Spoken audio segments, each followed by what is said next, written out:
ഒരു ബാഗിൽ 785 രൂപക്ക് 2, 5, 10 രൂപ നാണയങ്ങളുണ്ട്. നാണയങ്ങൾ 6:9:10 എന്ന അനുപാതത്തിലാണ്. ബാങ്കിൽ 5 രൂപയുടെ എത്ര നാണയങ്ങളുണ്ട്? ഇതാണ് ക്വസ്റ്റ്യൻ. അതായത് 2, 5, 10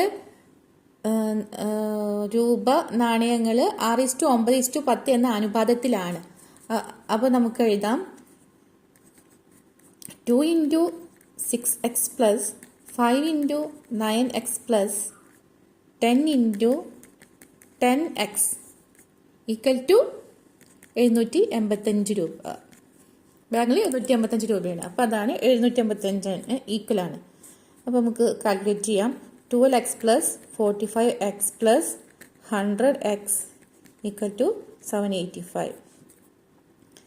145 plus 12 7 5 157 x equal to 785.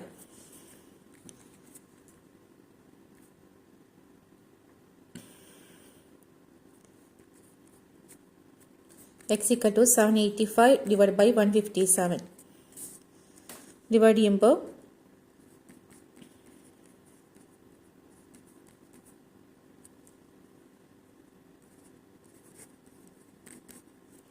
Divide ചെയ്ത് കിട്ടുമ്പോൾ നമുക്ക് 5 എന്ന ആൻസർ കിട്ടും.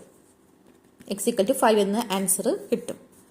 ചോദ്യം എന്താണ്? ബാഗിൽ 5 രൂപയുടെ എത്ര നാണയങ്ങളുണ്ട് എന്നാണ്. അപ്പോൾ 5x ആണ്.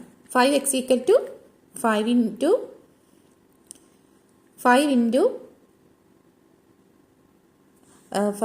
5ന്റെ 9x ആണ്. അപ്പോൾ 9 അനുപാതം എന്ന് പറയുന്നത് 9 ആണ് 5 രൂപയുടെ. അപ്പോൾ 9x equal to 9 × 5 equal to 45. അപ്പോൾ ഓപ്ഷൻ സി 45 ആണ് ഇതിൻ്റെ ആൻസർ.